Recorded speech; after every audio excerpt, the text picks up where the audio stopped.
팔아. 내 부고에 이런 글이 씌어 있더군요.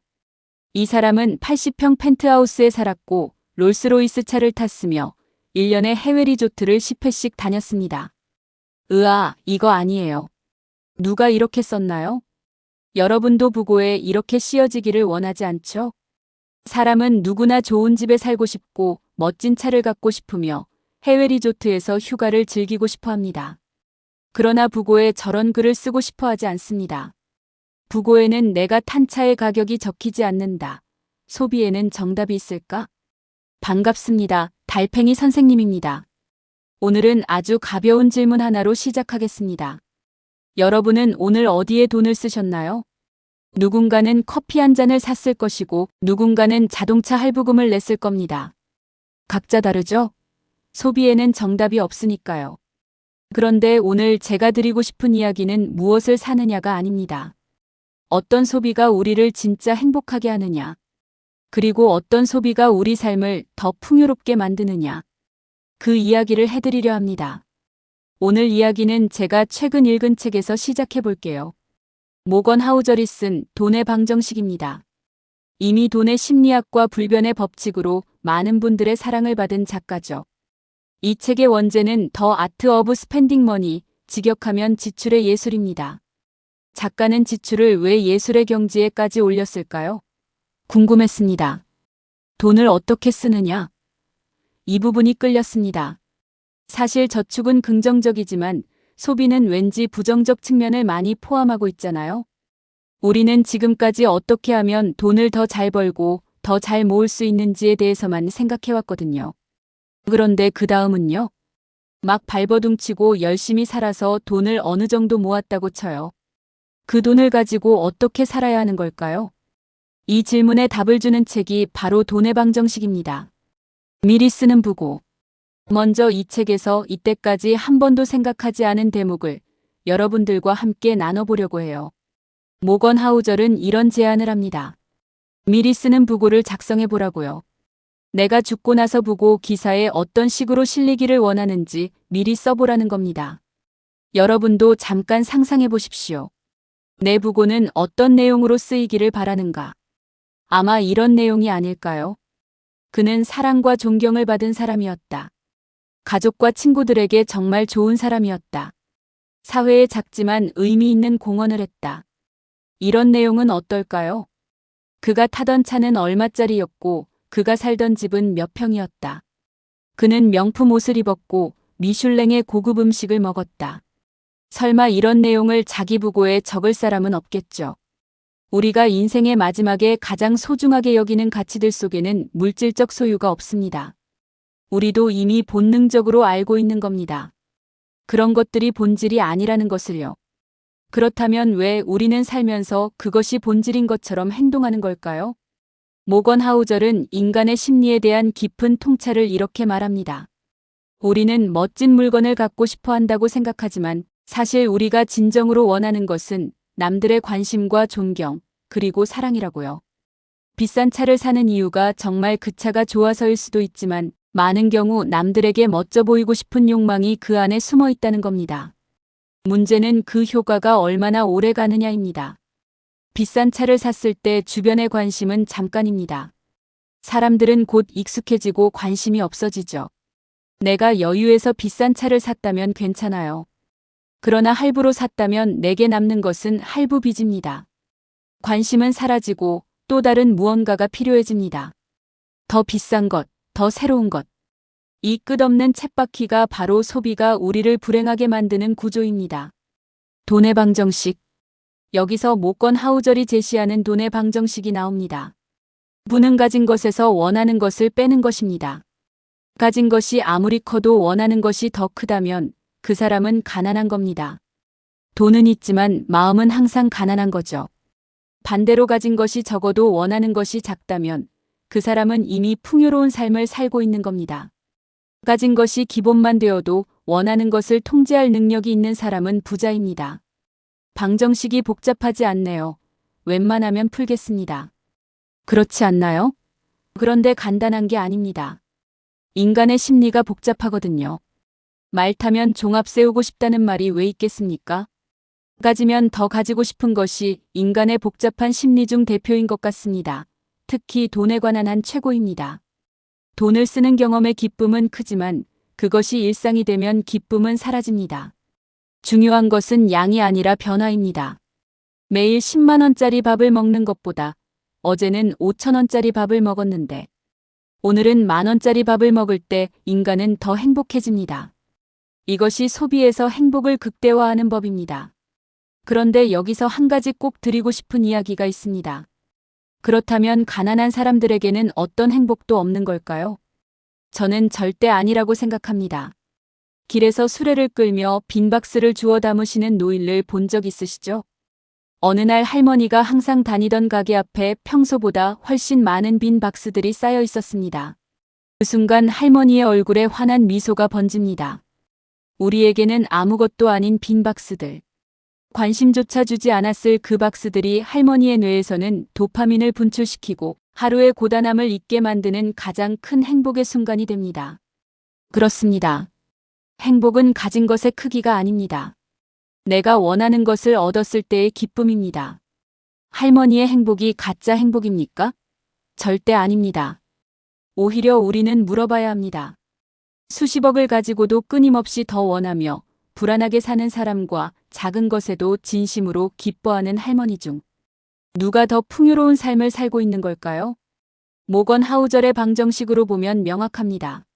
무는 가진 것 빼기 원하는 것. 원하는 것이 작을수록 가진 것이 넉넉해 보이고 그 순간 행복이 찾아옵니다. 다만 달팽이 선생님이 드리고 싶은 말씀은 이겁니다. 그 할머니의 행복은 진짜예요. 하지만 그 할머니가 경제적으로 더 안정되어 있었다면 그 행복에 더 많은 것들이 더해질 수 있었을 겁니다. 빈 박스를 줍지 않아도 되는 날. 따뜻한 밥 한 끼를 걱정하지 않아도 되는 날. 아파도 병원을 망설이지 않아도 되는 날. 그래서 우리는 경제적 준비를 합니다. 더 많은 것을 갖기 위해서가 아니라 더 많은 순간에 진심으로 웃을 수 있도록. 소비에는 정답이 없다. 자, 그렇다면 좋은 소비란 무엇일까요? 모건 하우절은 정답이 없다고 말합니다. 사람들이 돈을 쓰는 방식은 다양합니다. 주변에서 실제로 봅니다. 어떤 사람은 책을 정말 좋아합니다. 그래서 그가 정말 좋아하는 책부터 사기 시작해서 온 집이 책으로 뒤덮입니다. 책을 사는 것은 좋은 소비인 것 같아요. 그는 책을 살 때 행복합니다. 어떤 이는 비싼 브랜드의 다양한 옷을 삽니다. 그는 어릴 때 집이 어려워서 정말 찢어진 옷을 입고 무시당한 트라우마가 있는 사람입니다. 비싼 브랜드 옷을 살 때마다 그 트라우마를 벗어난 듯 쾌감을 느낍니다. 이렇게 소비는 자신을 증명할 수 있고 그 사람이 살아온 과거의 경험이 그대로 투영될 수 있습니다. 원래부터 풍족하게 자란 사람에게 그 비싼 물건은 허세에 가득한 사치품일 수 있지만 그 사람에게는 자신의 성공을 상징하는 표시일 수 있는 거죠. 다른 이의 눈에는 나쁜 소비처럼 보일 수 있으나 그에게는 치유라는 이름의 좋은 소비가 될 수도 있는 거예요. 그래서 모건 하우절은 이렇게 말합니다. 다른 사람이 돈을 쓰는 방식을 함부로 판단하지 마라. 너와 나는 다르다. 내가 특정한 지출 방식을 선호한다고 남들도 그래야 한다고 생각하는 것은 성숙하지 못한 사고방식이다. 저도 이 대목에서 많이 반성했습니다. 저도 제가 돈을 쓰는 방식이 옳다고 믿고 다른 사람의 소비 방식에 선입견을 가졌던 적이 있었거든요. 그런데 소비에는 정답이 없습니다. 다만 방향은 있습니다. 이 방향이 정말 중요해요. 생산적 소비 철학. 그 방향성에 대해 감히 제 생각을 말씀드립니다. 누구는 동의할 수 있고 혹자는 전혀 동의할 수 없는 말이 될 수도 있어요. 달팽이 선생님이 생각하는 최고의 소비는 생산적 소비입니다. 단순히 사라지는 소비가 아니라 그 소비를 통해 내 삶이 다음 단계로 나아갈 수 있는 소비, 그것이 제가 생각하는 가장 가치 있는 소비예요. 제가 1화에서 조금이라도 성장하고 싶다고 했잖아요. 그 성장과 맥락을 같이 해요. 제 경험을 말씀드릴게요. 저는 유튜브를 시작하면서 AI 편집 기술을 배우는데 시간을 투자했습니다. AI 도구를 활용하는 방법도 익혔습니다. 전자책도 샀어요. 결제하고 나니 이건 나에게 맞지 않은 거다 취소했지만 전자책 성격상 구매 후 절대 환불이 되지 않았어요. 전자책 구매가 처음이어서 일어난 처참한 소비였습니다. 읽어보려니 또 파일이 열리지 않아 또 이것도 공부를 해서 알고 습득 후 읽기가 가능한 거예요. 꽤 많은 돈을 지불했는데 당장 사용 불가이니 생산적 소비는 안 되겠네요. 새로운 기술을 배우는데 돈을 쓰는 것은 소비일까요? 투자일까요? 저는 투자라고 생각합니다. 그 배움이 이 채널을 만들었고 이 채널이 여러분과 저를 연결해주고 있으니까요. 또 하나 예를 들겠습니다. 식재료에 돈을 아끼지 않는 것. 신선한 채소, 좋은 단백질. 이것은 단순한 소비가 아닙니다. 내 몸에 대한 투자입니다. 7화에서 말씀드린 것처럼 건강이 곧 경제적 자유와 연결되어 있으니까요. 이처럼 생산적 소비란 지금 당장의 즐거움을 위한 소비가 아니라 내 삶을 더 풍요롭고 건강하고 의미 있게 만드는 소비입니다. 여행에 대한 소비는 어떨까요? 우리나라 사람들 해외여행 많이 가죠? 요즘 젊은이들의 자유여행 말고 많은 이들이 즐겨 이용하는 여행사의 투어예요. 세팅되어 있는 관광 상품입니다. 관광과 여행은 비슷해 보이나 엄밀히 말하면 본질이 틀려요. 한번 자세히 들여다볼까요? 함께 길을 떠나 겪는 고난이란 뜻의 여행은 길 위에서 스스로를 단련하고 새로운 나를 발견하는 과정에 방점이 있습니다. 빛나는 것을 보며 즐거움의 뜻인 관광은 원래 주역에 나오는 관국지광에서 유래한 말로 나라에 비친 풍습과 문물을 본다예요. 즉 관광은 아름다운 풍경이나 이미 만들어진 시설을 대상으로 즐기고 누리는 소비적 측면이 강합니다.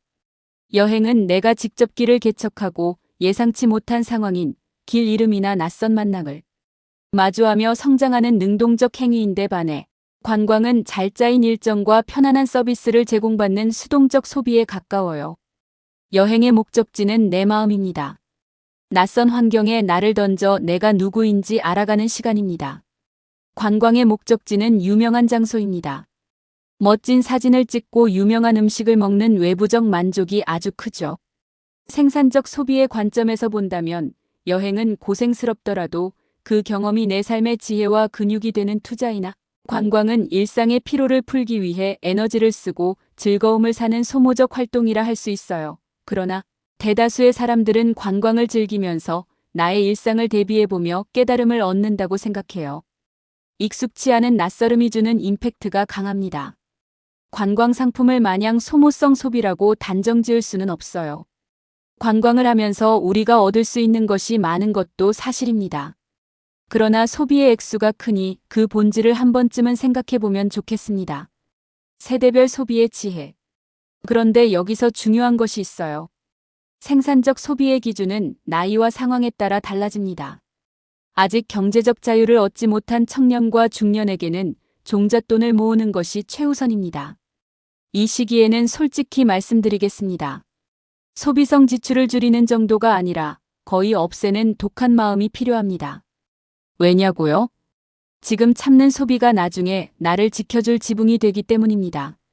6화에서 말씀드린 것처럼 경제적 자유는 선택의 자유이고 위기에 흔들리지 않는 힘이며 건강을 지킬 수 있는 기반이니까요. 그 기반을 만들기 위해서는 지금 당장의 소비 욕구를 이겨내는 것이 필요하죠. 명품 가방 하나를 살 돈으로 우량주 두세 주를 살 수 있습니다. 그 주식이 10년 후에는 몇 배가 되어 있지 않을까요? 부고의 명품 가방은 적히지 않아요. 하지만 그 돈이 만들어준 경제적 자유는 여러분의 노년을 완전히 바꿔놓을 수 있습니다. 그러니 지금 이 순간 진짜 필요한 소비인지 한 번만 더 생각해 보세요. 반면 이미 어느 정도 경제적 기반을 쌓으신 분들, 특히 저처럼 노년에 접어드신 분들께는 다른 이야기를 드리겠습니다. 경제적 자유를 얻은 후에도 스크루지처럼 한 푼도 쓰지 않고 산다면 그 인생은 아름답지 않습니다. 이제는 나를 위한 소비를 허락하십시오. 좋아하는 책을 사십시오. 건강을 위한 좋은 음식에 투자하십시오. 오랫동안 해보고 싶었던 배움에 돈을 쓰십시오.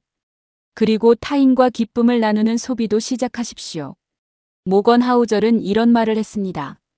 돈을 벌어서 얻은 것보다 잃은 게 더 많은 부자들을 수없이 보았다고요. 그들은 평생 필사적으로 돈을 쫓아왔지만 정작 돈을 어떻게 써야 행복한지는 몰랐던 겁니다. 반대로 소득이 낮은 사람들이 얼마 안 되는 돈에서 스스로 행복하게 할 수 있는 방식으로 풍족하게 삶을 누리는 모습도 보았다고 합니다. 돈은 많을수록 확실히 좋습니다. 좋은 것은 좋다고 말합니다. 그러나 돈의 양이 행복을 결정하지 않습니다. 돈을 어떻게 쓰느냐가 행복을 결정합니다. 이것이 진짜 돈의 방정식입니다. 오늘의 핵심을 정리해 볼게요. 부고에는 내가 탄 차의 가격이 적히지 않아요. 내가 살던 집의 평수도 적히지 않아요.